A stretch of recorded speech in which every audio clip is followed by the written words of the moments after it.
It's Cageside with John Morgan.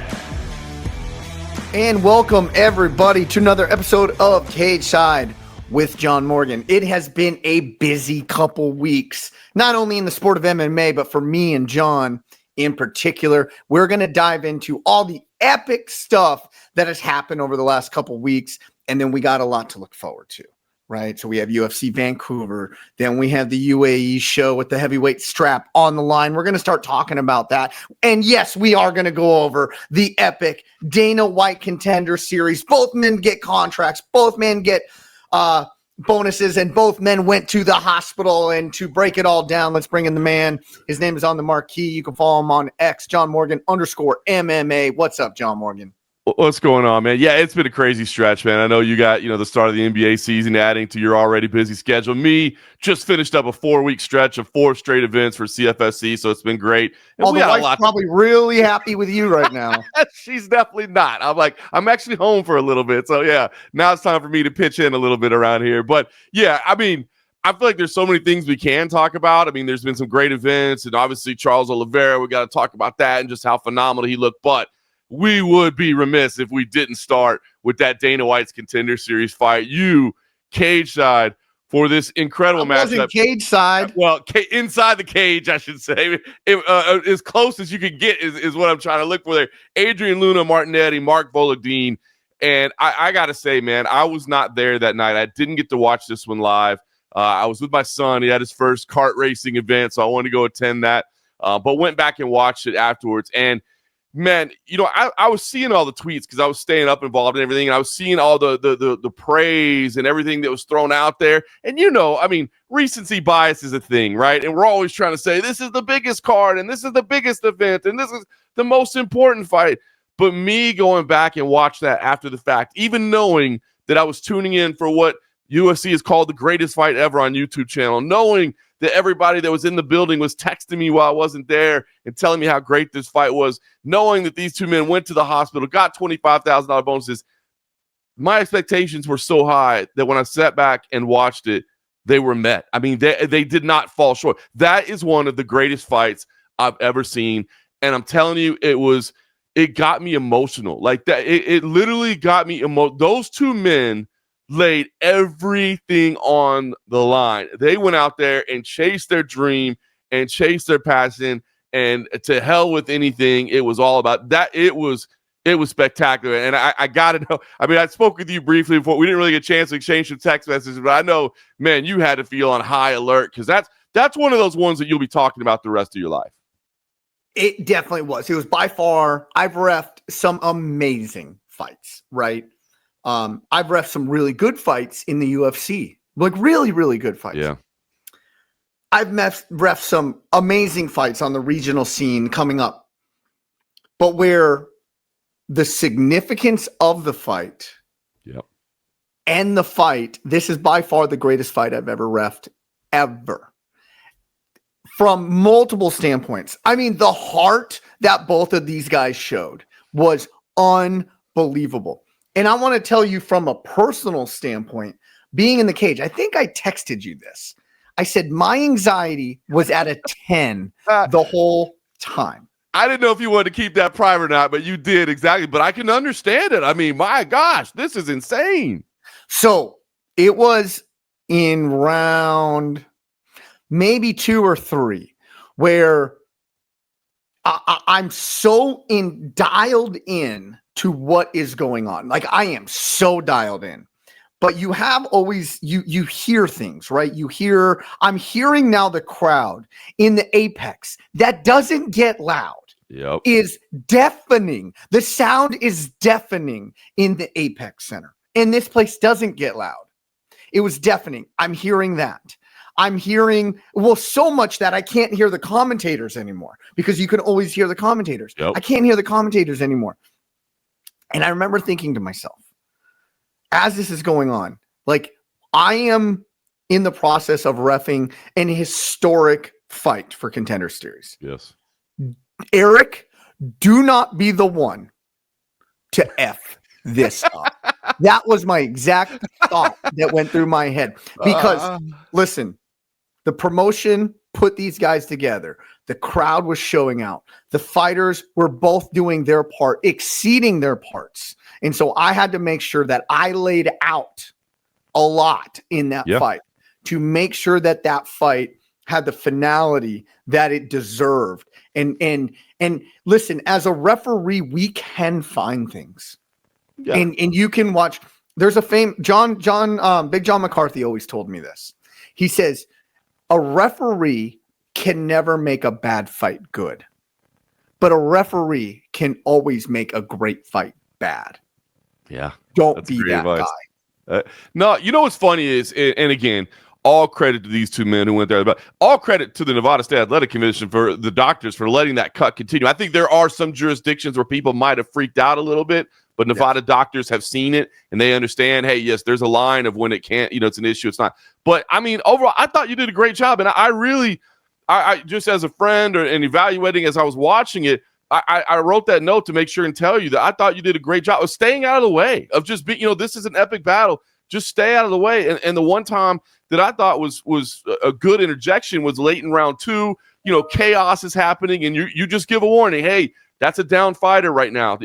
Just don't throw an illegal. And I thought that was great because there is a line where, referees, sometimes you see it, and I'm not saying, it's just situations where you think, come on, man, let them fight. Don't give them more to think about. And I've heard fighters say it, bro, I've already got enough to worry about with this, human being that's trying to attack me in here. I got to worry about, I don't need you too to give me more to think about and more to deal with in a fight. So I think the more you can stay out of the way, the better. But I thought in that particular situation, let's not do something silly. I don't need to see you commit the foul before I step in. I can see what's about to happen here or what could potentially happen here. And I'm just telling you, don't do that. I don't know, man. As I was watching that, I thought, hey, bravo, not involving yourself too much, but also just in this moment, letting you know, don't throw that knee right now. Don't do this. Let's not screw this up. So I thought you did a great job, not interjecting yourself too much, but doing it just in the moment where I thought it could have been used. So I thought you did a phenomenal job.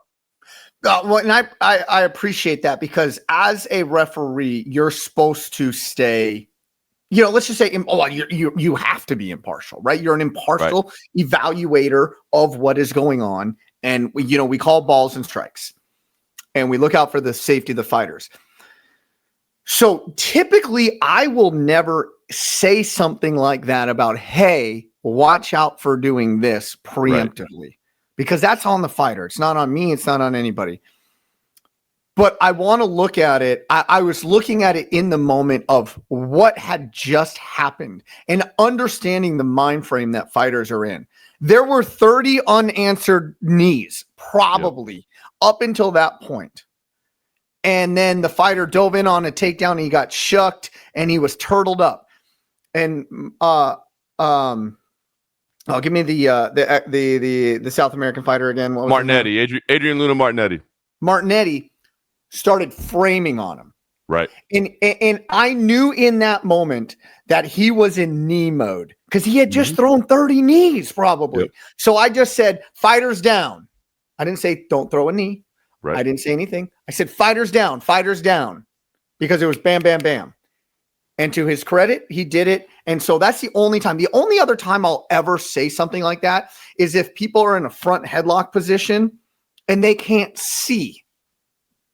Yeah. No, I get, it would be silly if you just, every time a fighter's down, you're just yelling out fighters down. But I thought it was a good reading of the situation. And again, let's be honest, at that point in the fight, we knew that this was something special and chaotic. And it was we talk a lot about the chaos in the cage and slowing things down. This was even beyond a normal UFC high caliber, insane fight. So for you to interject just a little bit in that moment of chaos, especially as you said, reading the situation, the guy's just been throwing these. It looks like he's trying to frame up to throw another knee. Let me just give a general reminder again, don't throw the knee, but hey, that's a down fighter. You need to process, not do it. So I don't know, man. I thought it was good. I thought it was just a cool little detail to see that I'm like, you know what? Spot on. Good reading of the situation. That was necessary there. So I thought it was great. And yeah, let the fight play out. And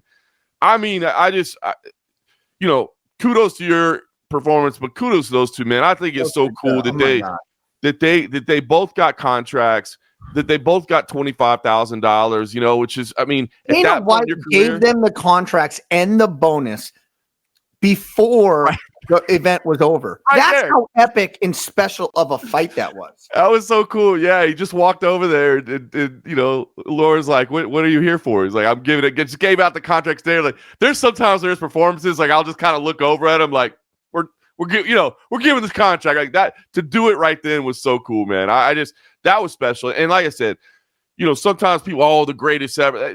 That to me is the greatest fight contender series history, man. And just those two dudes delivered. And like I said, it gave me chills. It got me emotion. I mean, that's two human beings pushing themselves to the very edge of what the human body and the human mind can do. You know what I mean? And I understand maybe if you're not a fan of combat sports, you don't see the beauty in it, man. But that to me is the beauty of it, right? It was a Forrest Griffin, Stephan Bonnar-esque fight. It was. It really was. It's going to define the Contender series. That's the standard. I mean, it's not the standard, but that is the benchmark. Like like, hey, listen, what mind frame do you need to get a contract here? This is the mind frame you need to get a contract here when you're on Dana White Contender Series. And I want to talk about not Martinetti, but Vologdin. Vologdin. This kid, one looks like he's 16 years old, but he's not. He's 25. He does. But I want to talk about this cut really quick because the cut on the broadcast, they thought the cut came from an elbow. The cut was so bad, it didn't bleed for a little bit. Yeah. The cut came from a knee. It came from a knee, and I watched the knee hit right there and split it. And it was so bad. I saw how deep and how opened up it was right away. I watched it, and I was like, I need a break in the action to call a timeout to bring a doctor in. It like very rarely do I ever get that way with a cut. But right away, I said, I need a doctor to look at that. And but there was no break in action to call a timeout. So when round two ends, and by the way, he was eating so many knees, I finally said, fighter, you need to move. And what does he do? Boom, boom, and chases him across the cage and hurts him back. It was absolutely epic and unbelievable. And it was at that moment is when I said, Eric, don't F this up. This is an epic fight. But let's talk about in the break period. I bring the doctor in the cage during usually the doctors don't come in the cage during the rest time. Right. They'll sit right on the outside. That's my indication they want to take a closer look. Plus they're there so we don't have extend it all too much. And then, so the cut man is working on the cut. The doctor's standing next to me and he goes, hey, if I stay in here, it means I want to look at it. I said, absolutely. So the clackers go off, the horn goes off. You guys go out. I bring them over and the doctor looks at it. And there is in my head, I go, there's no way he's letting me right. I thought the same there's thing. No way. And he turns to me and he goes, just keep an eye on it. It's really bad. He's like, but we got a little bit of leeway here. And I think the doctor knew. Yeah. I think the doctor knew of the epicness of this and what he was going to be robbing. And if we had a little bit more avenue to open up before it really impended into the eye, he was willing to do that as well. The Nevada State Athletic Commission is the standard. They are the standard. Like no ifs, ands, or buts. They get so many repetitions. They get a chance to see it. And so I thought the same. I thought he felt the greatness of the moment as well. But there are things that they just can't let go. I've sat through those seminars that they have at the commission and the things that they're looking for. And there are certain things. But I that's why I really wanted to give a second to applaud him as well. Because I think you're spot on. Is he understood what was happening too and said, you know what? We got some leeway. Let's go. So the doctor turns to me and he goes, hey, I'm going to let it go. Keep a close eye on it.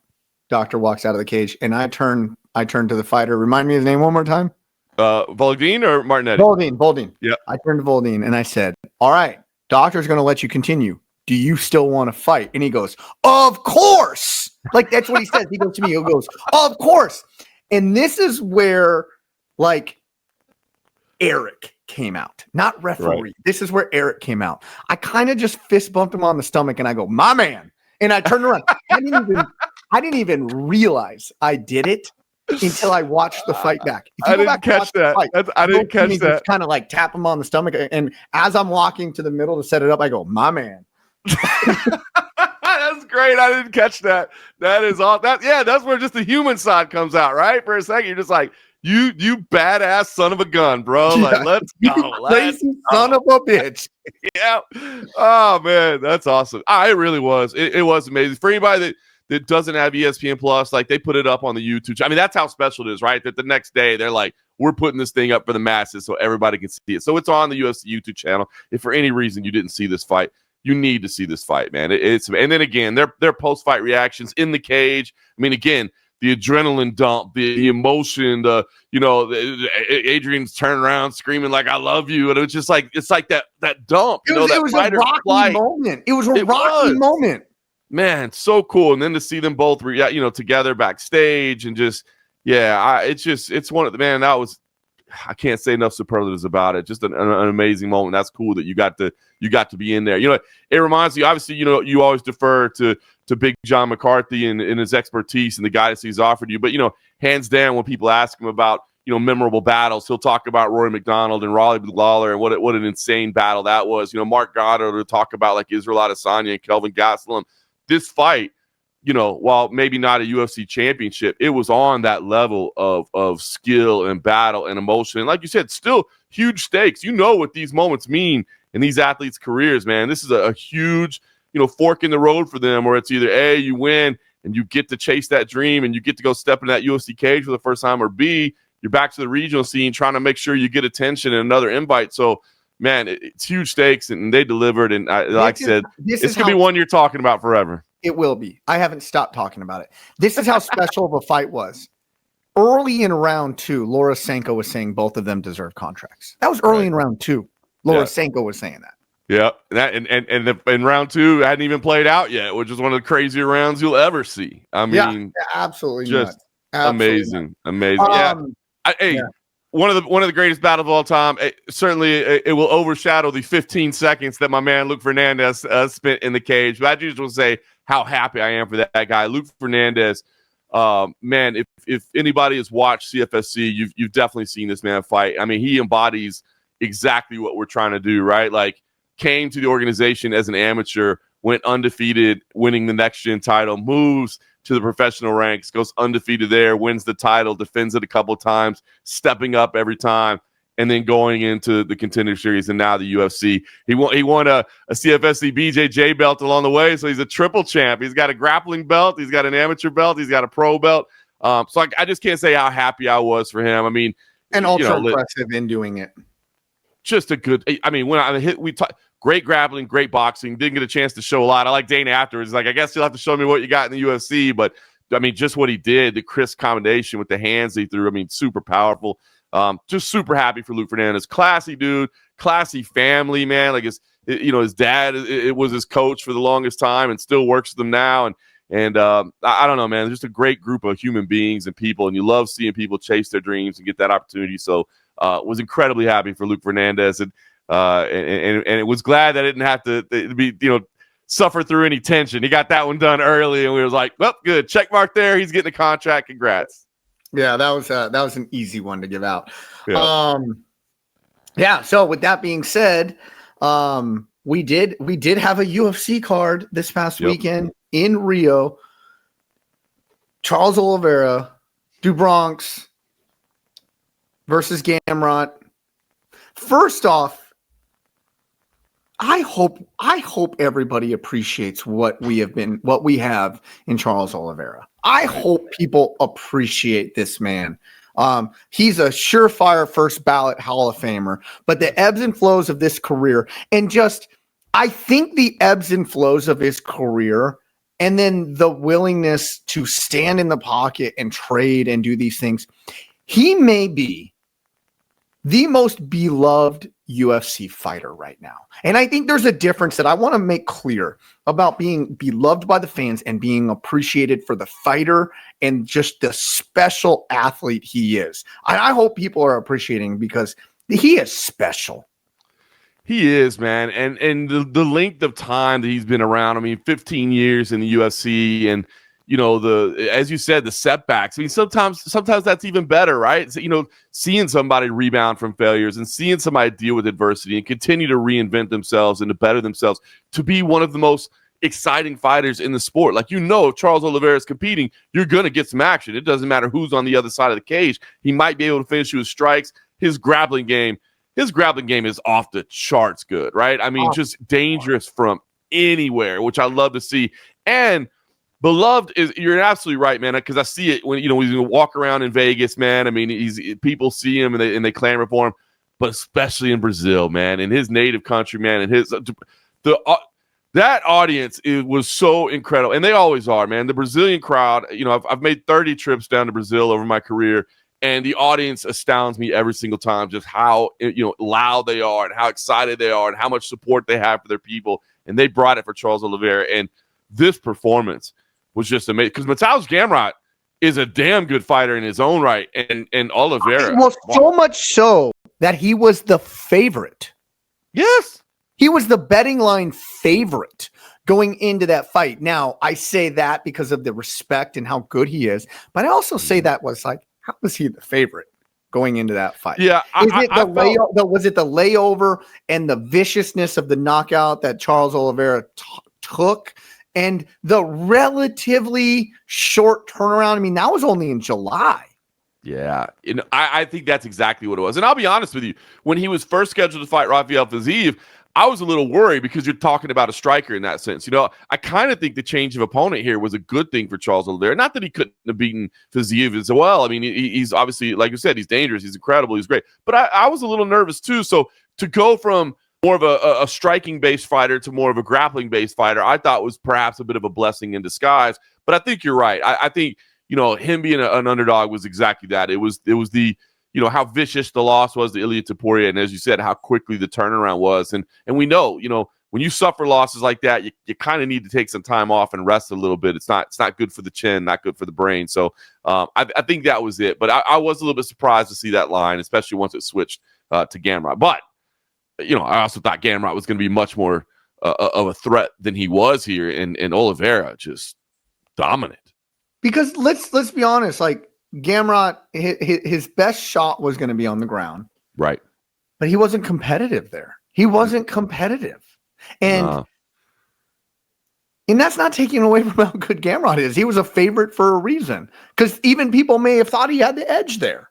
It just goes to show you how good Oliveira is on the ground. I mean, perhaps the best to ever do it in the UFC in terms of his submission skills. I mean, he is just unbelievably, and I've always said that. And that the thing I love about Charles Oliveira as a fighter and as a grappler, especially, is it's just that he has everything in his arsenal, man. You know what I mean? It's not like that one a Husamar Paul Harris or something where you're like, well, just don't let him attack your legs, or you know what I mean? A specialist that just has one thing that you're like, well, just defend this and you're going to be okay. Anytime you're in this position, make sure you're alert and aware and reacting. No, it's anywhere and everywhere. That dude's got every submission in the book. And he showed it, man. You said Gamrot is dangerous on the ground, and Charles Oliveira just showed there's levels to this game, man, and he's a level above. Yeah, this poses, I think, a unique question of where does Charles Oliveira go from here? A title shot isn't in the cards anytime soon. With how vicious of a knockout that was. But are we only and I say that to say this, are we only in the super fight category now of Charles Oliveira's career? I think so. I mean, when he came in and said, give me Max Holloway for the BMF title, I thought, that does make a lot of sense to me, right? Two absolute superstars of the game, two athletes that you would absolutely love to watch fight. But two athletes that probably aren't vying for a title shot in the near future. You know what I mean? So I do think you are. And, I mean, clearly he's as sharp as ever, but he is 35 years old. And so I don't know. I think we kind of are in that where it's, what's interesting to him is, opponents, locations. He don't get paid either way. Yeah, exactly. Right. You know what I mean? So I think we are. I don't necessarily. I don't look at him in the rankings and think, well, what does it take for him to get back to a title? He's a couple steps below that. So I think we are. And I don't mean that in a bad way. I think after this performance that you could legitimately say he has the claim to might be the next guy, if that hadn't have happened. Yeah. But it did happen. Yeah, But it yeah, did exactly. happen. Yeah, But exactly. he is. I think he is in that Ilya Taporia, then the next 2 or 3 guys, then everybody else. He will always be in those next 2 to 3 guys. Yeah, as long for real. I mean, he's as good as it gets. So, yeah. I mean, I guess you never know what Ilya wants to do. I mean, is Ilya, is he not long for the sport? You know what I mean? If he gets a couple of big wins, does he kind of walk away and make it one of those like Habib type runs where you're like, well, I came in and who is he gonna fight? I mean, we still haven't heard anything. I mean, I really want to see the Arman Tsarukyan fight. I really want to see that. But then now you have a claim of Justin Gaethje isn't going to fight unless he gets a title shot. Max Holloway definitely has earned a shot at that. It was at 45. We both said that wasn't a smart fight for him to take at 45. He should have waited till be at 55, but he took it at 45. And I mean, what sells as opposed to what I want to see, I think what sells the best is either Gaethje or Holloway, fighting them. But I want to see Tsarukyan. I want to see Arman. I do too. I think he deserves that. I mean, you do have Paddy Pimblett out there as well, that they've got some history together, and that's marketing. That's well, and then now it gets interesting, right? Because it is the Paramount era. So, by the time they fight, it'll be the Paramount Plus era. And so you don't need to sell pay-per-views, but you still want to get, this idea that like, oh, well, the money's guaranteed. So now the UFC doesn't care anymore about making the biggest fights. Yeah, they do. They still want the biggest numbers possible. And they're still going to have to negotiate another television deal 7 years from now. So it's not like you just lame duck it for 7 years and assume you're going to get the same money. So they're going to be looking for the biggest fights. And they're building the TKO boxing model. So they are going to put it on the best fights. Of course they are. But I mean, look, you can't deny. I mean, listen, I'm not saying necessarily that Paddy Pimblett deserves that opportunity over those other athletes. I'm just saying don't rule out the possibility that because of marketing and because of popularity and because of, I mean, that guy's a superstar as well, man. That guy gets a lot. And honestly, he's underrated. Oh, right? Because I think everybody just wanted to doubt his skills and everybody wanted to say he was. Oh, and they go back to the one Jared Gordon fight. Right. But and that was an off night, I would say. But Jared Gordon's a tough out as well, and Paddy is got the dub. Still got the dub, and he is a dangerous fighter. So yeah, we'll see what move they make. I've said I'm anxious. It feels weird because we got a lot of big fights coming up, right? But I'm super anxious to just kind of get through these last couple months and get to the Paramount Plus era and see kind of what it is and how they line things up and what they stack up. I'm anxious for it. I'm anxious to see. Yeah. What I'm anxious to see is I'm really anxious to see next weekend in Vancouver. Honestly, I'm really anxious to see this, main event fight, Reinier de Ridder and Brandon Allen. And here's why I'm going to tell you I'm very excited to see it. Brandon Allen is going to be in your face and he is going to fight you to the death. I'm not saying Robert Whittaker didn't do that, but he did it a little more. He's an in and out fighter. Like he jumps in and he jumps out and he gets scrappy. Bo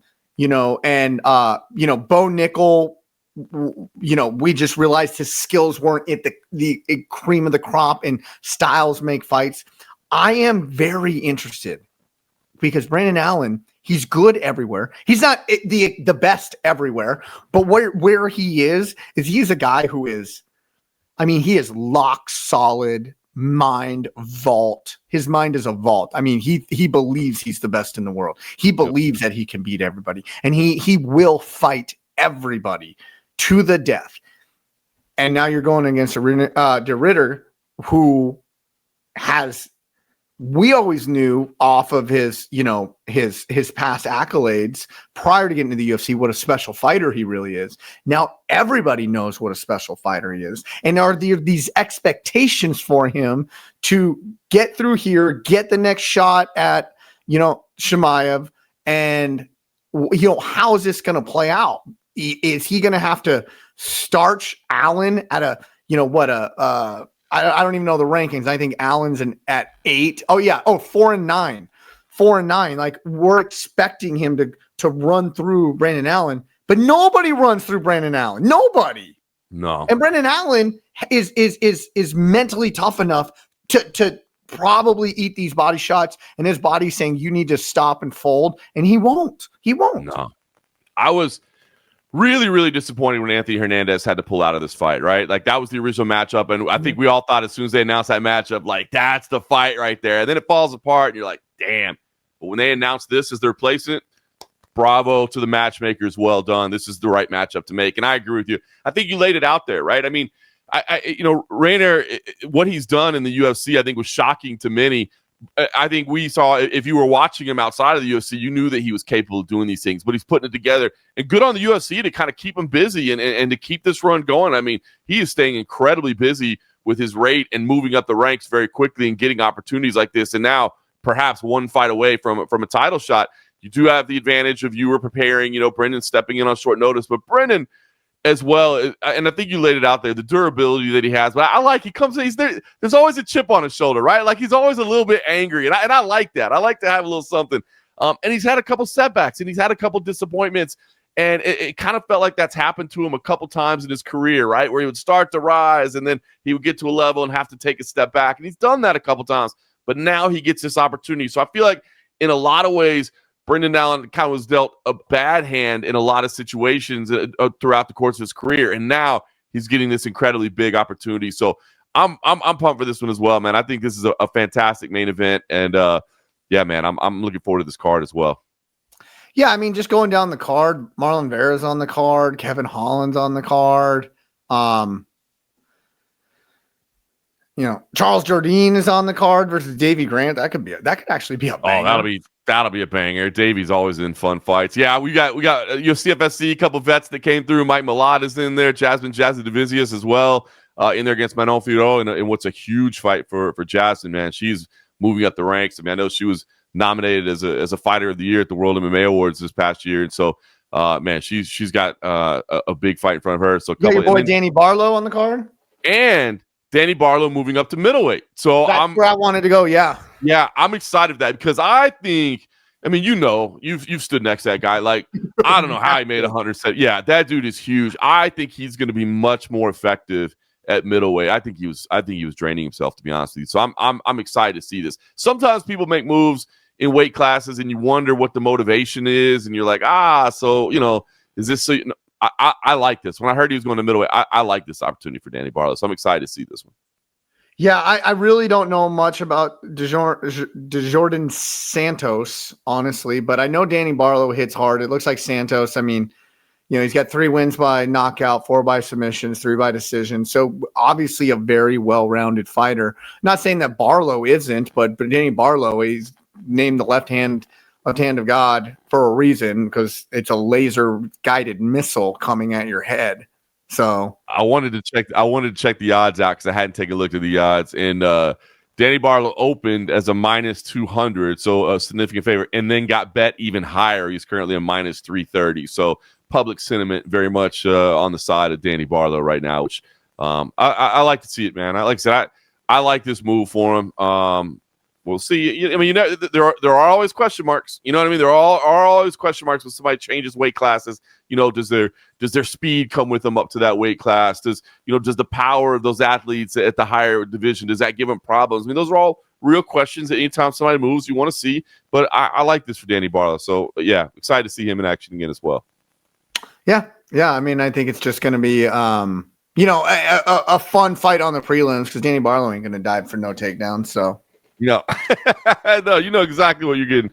I love that, man. And yeah, I think it's gonna be a fun fight out in Vancouver. Which, man, I wish I was making the trip out there. Brazil, amazing city. Vancouver, amazing country, I should say. Rio de Janeiro, amazing city. But Vancouver, man, it's such a gorgeous city, man. It's one of the most beautiful places on earth, dude. I love it up there. Okay. Now, with the limited time that we have remaining, I mean, we can get into the moving ahead, that we have the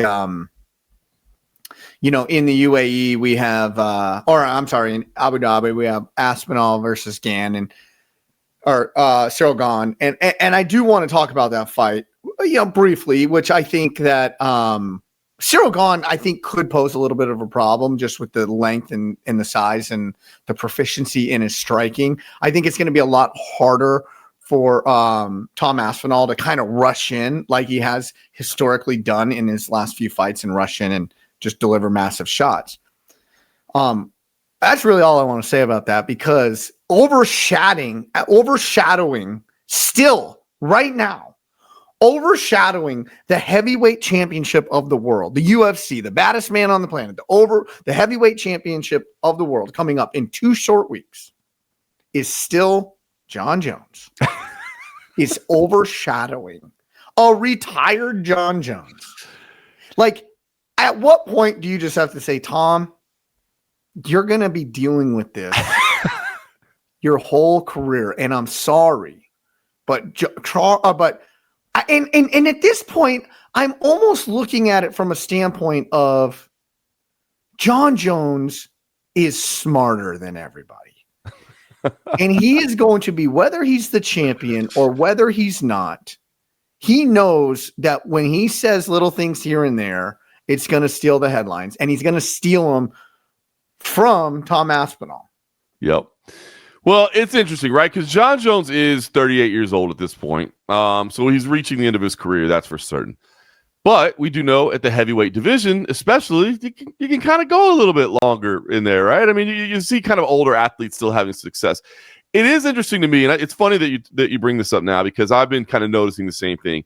I think there's an age and an era of a fan that you either lived through Jon Jones's greatness and understand why everybody still talks about him and still has this, respect for him and believes that he's still capable of accomplishing these things, or you're a relatively new fan of the sport and you're like, why won't this Jon Jones troll just go away? And I don't want to see him fight. I still have interest in it. When Jon Jones talks about, now, at some point you do say, come on, man, either jump in there or be gone with it. But I do still have interest in seeing him compete. I really do.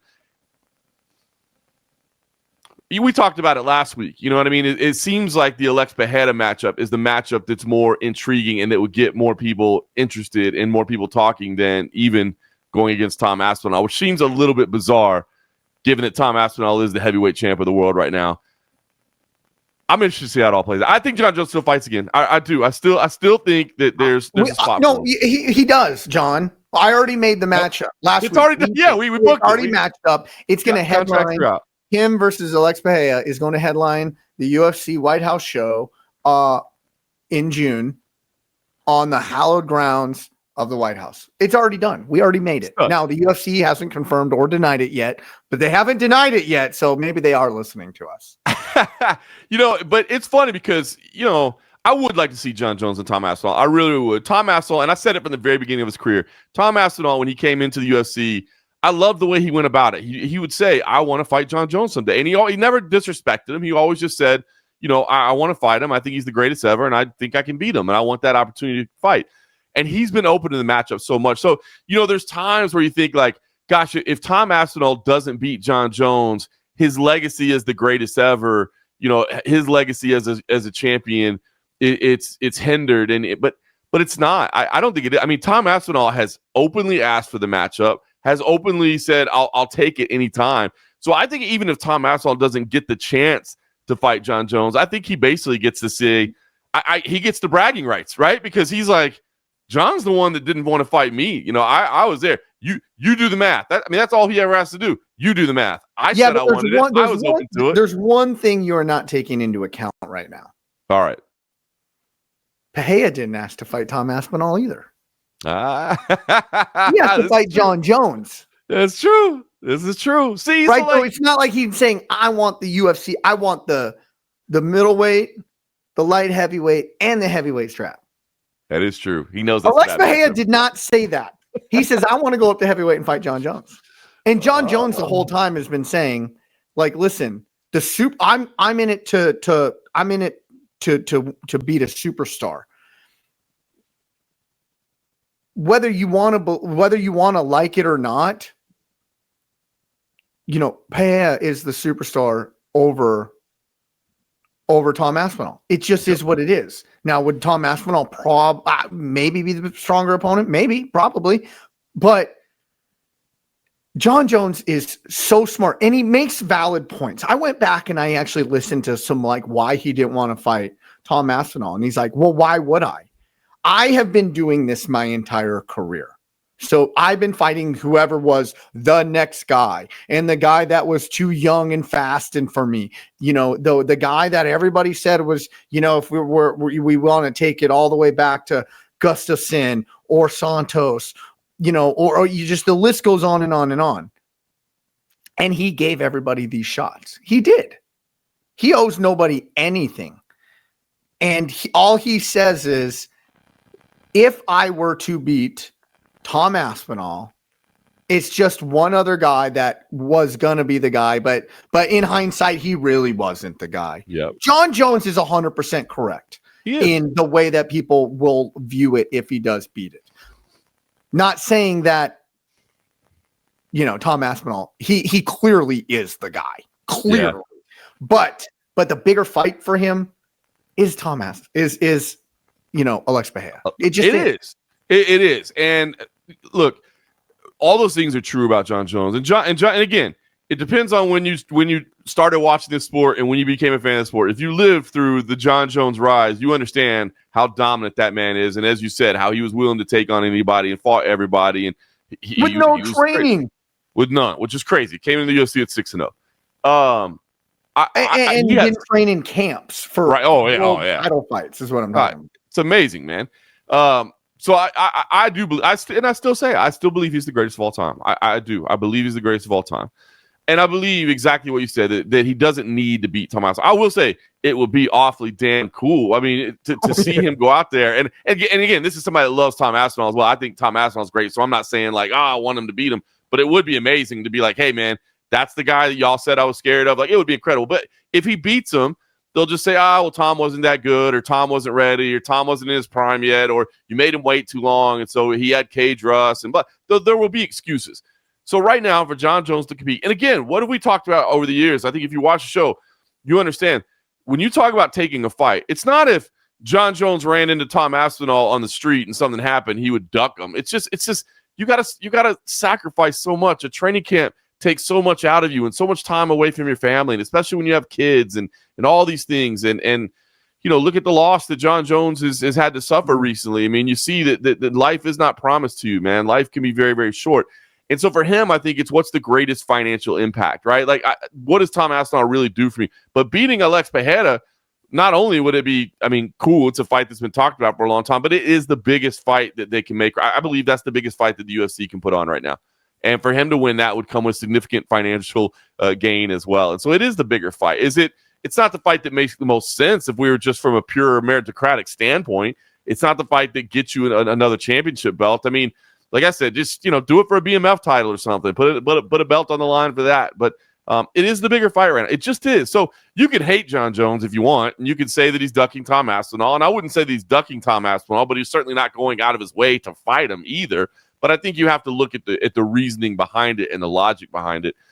It is the bigger fight. The Alex Bahia fight just is the bigger fight right now. And fortunately, Eric McMahon has booked it and put it together. I believe we're just waiting on the contracts to finally be signed. I think we've issued them out. We're just as soon as we get the ink dry, we'll let everybody know. But that's a huge fight. It's a huge fight. And man, look, if Jon Jones does that and then he still feels like fighting, like, I don't see really anything else out there other than Tom Aspinall at that point. But I guess that's the thing that I do. If the fight doesn't happen, I don't feel like that impacts Tom Aspinall's legacy in a negative way ever. Because Tom Aspinall does look very special to me, man. And what he's doing right now is incredible. And again, we'll talk about it. Things can happen in the heavyweight fight, man. Anything can happen when those big boys are out there throwing in small gloves. So anything can happen. But man, the run that he's on right now is pretty cool. And I don't think his legacy is like negatively impacted if he doesn't get the chance to fight Jon, because he's been so clearly open to it. I have a hot take right now on all this. Let's hear it. It would be bad for the UFC to put Tom and Jon together. Yeah. Just because it ruins one of them, or what if Jon Jones wins and retires? This is true. Then forever, for the rest of Aspinall's career, you're just like, yeah, it's great what you're accomplishing, but you couldn't even beat a 38-year-old Jon Jones. And then what? He fights again immediately the next fight after it for a vacant title. Yep. That's not the best business decision. It's not. It's definitely not. And I mean, that kills the heavyweight division. It kills the heavyweight division. It does. It really does. You're right. I hadn't thought about it that way, but you're right. From their perspective, they might not be all that excited about putting that fight together just in case. You know what I mean? And yeah, and it's not the easiest to deal with Jon Jones all the time from their perspective. You know what I mean? And imagine if Jon Jones did win. He is holding that belt and that company hostage for at least another year. At least I don't know what I'm going to do. I'm going to go home, take a few weeks to decide. I'm going to take another few weeks to decide. Oh, I hurt my calf. I need to rehab it before I decide. Now we're 6-7 months down the road. It's so great too, because John's in a position where, like, if the UFC is like, hey man, we got to strip you and move on. Like, that's not a threat to him. He's just like, bro, you know how many times I've been stripped of the belt, man? I don't care. Like, I'll always come back and win. I'm ready to fight, and I get the title shot anyway. So you can create a paper champion. You know, and I'm not calling Tom Aspinall a paper champion because he's anything but. No. But that is always the competition. He was given the heavyweight title in an interim matchup when Jon Jones. That was such a weird situation, and you know, I don't know. It just, I don't. In one regard, I want to see the fight because it could be amazing, and the other reason is if Jon Jones were to be able to beat Tom Aspinall, it crushes Tom Aspinall. It crushes the heavyweight division. And where does that division go from there? You better hope that there's some unbelievable wrecking machine coming up through the ranks very fastly. It is interesting that, you know, I hadn't really thought about it from that perspective, but you're absolutely right about that. It's now, if Tom Aspinall wins, obviously that's fantastic and phenomenal. But rocket yeah, ship. it's just, you just don't, I mean, it's in the pro wrestling parlance, right? You got to give the rub to the next guy, right? You don't want a champion to walk away and leave the belt behind, because it makes it a little bit difficult to see that next person as the right and reigning and proper champion. So you are right about that. I get it, and I understand people will talk trash, and so that's fine. But I really do feel that Jon Jones, Alex Pereira is the fight to make, and that's why, of course, you put it together. So I think that is the right fight to make for a lot of reasons, man. And so hopefully we see it at the White House. I don't know if it was the Conor McGregor thing was a little weird this past week, but seeing the suspension. But he's available. He's available and ready. He'll be done. Okay, I didn't have those on my notes to talk about today, but It's like, why would we even issue that report if it's completely irrelevant to him fighting at the White House anyways? Just to say, hey, whether he was in the testing or whether he was the guy or not, we were still doing, as a company, we were still doing our due diligence. That's it. You got to have the transparency in the program and just say that, hey, this is what happened. There was a positive, or there was whereabouts. But we're going to give him a suspension that ends before the date we want him to fight. Hey, it's the rules. 18 months, right? It's the rules, man. He worked the system properly. I think you utilize the rules that are laid there for you, right? And maybe you don't feel comfortable taking a test, so you just say, well, don't let him in. I'll be better off getting a whereabouts violation than a positive test. You know what I mean? So, it was weird. I will say that the news was a little bit weird. It's kind of funny. I think everybody just kind of just greeted it with a, whatever. Who cares? Yeah. Last thing I want to end on before we wrap it up and then bring it back to Jon Jones and Pereira. Jon walks last, right? Oh yeah. Yeah, definitely. Okay. Yeah. You have to, right? I mean, I think so. It's Jones versus Pereira. It's not Pereira versus Jones. At least that's the way I see it. I mean, you're right. It is a fair question, right? It's a good question. Like, I mean, some people may think it's silly, but it's somebody has to be. Who's the bigger star right now? Who's the bigger star? Pereira. Pereira's the bigger star. Right. There's no question. He's a two-division champion coming up to fight a guy who's only fought at heavyweight once. It's an honest question to ask. Who walks last? No, it's a very fair question. My gut instinct and it tells me it's Jon freaking Boney Jones. It's exactly, Jon Jones. Right? Yeah, it's Jon Jones, right? It's got to be. But yeah, and plus, like, Jones is not like, he's not taking. I'll take the blue corner. Like, no. He's like, I'm walking last. If they imagine if the UFC, okay, well, you walk first, he'd be like, nah. Like they could announce the matchup and he's all in, contract signed, and then all of a sudden, like the first image comes up and Pajeda's on the left, and he's like, whoa. No. I'm out. And he would, and he'd just walk away. Jon Jones, because of his legacy, because of his financial position where he stands, he could literally just be like, nah, never mind. I was joking. Not doing it. Yeah. No, I was just trolling. I never intended to fight. So, anyways, what do you got with no travel? What do you got going on this week? Hanging out a little bit, man. I actually get to enjoy a little time. I got to get caught up on everything at home, man. It was a great stretch for the CFFC family. Like I said, we had a lot going on. We had a great next gen show, a couple of MMA shows, BJJ, and now it's time to just kind of get caught back up on personal stuff here at home and reset for the final quarter and start really mapping out 2026. We got some cool stuff. I cannot wait to tell you some of the meetings that we're having and some of the events and opportunities that we're planning for next year with CFFC. Man, I think there's going to be some really cool, fun events kind of outside the norm of what we do in 2026. So I'm looking forward to being able to reveal those. It's going to be a good year for us. Man, that's awesome. Yeah, I just refed. I'm coming off a hellacious stretch myself, getting ready to go into another one with the start of the NBA season coming up, and then my dance card with the MMA is filling up again too. But man, that LFA show, I know they're direct competition, but they put on a really good show Friday night in Clarksville. Absolutely. That I was in the cage for. Good fights. I think there's some stars that can come out of there that I'd like to see fight on CFFC. Get Ron Humphreys on. I've been chasing him, man. I'm excited about him as a prospect as well. And you're right. Yeah, the guys over at LFA, obviously, man, healthy competition between the two organizations. We want to put on the best show that we possibly can. You two are clearly the premier regional promotions there are. I appreciate it, man. I appreciate it. It's an honor to just have that type of mention. And Ed Soros, man, I've known the guy for 20 years. You know what I mean? Like, I consider him a close personal friend. Actually, my birthday, the last time I got to go to a UFC event as a fan, I was sitting right next to him. I think my wife and kid were getting tired of me because me and Ed Soros were just chatting the whole time about MMA and the sport and that sort of thing. So, yeah, it's always going to be healthy competition. Who doesn't want to say they're the best? But, man, we love what they're doing as well. Obviously, man, the UFC needs these shows to help develop talent and to help, elevate the sport and get folks fighting at the highest level. So it's cool to, for us to be mentioned at the top of the sport. And I think we're going to take some big steps forward next year with some of the stuff we're talking about. Good stuff. Well, with that being said, for John Morgan, I'm Eric McMahon. Enjoy the fights.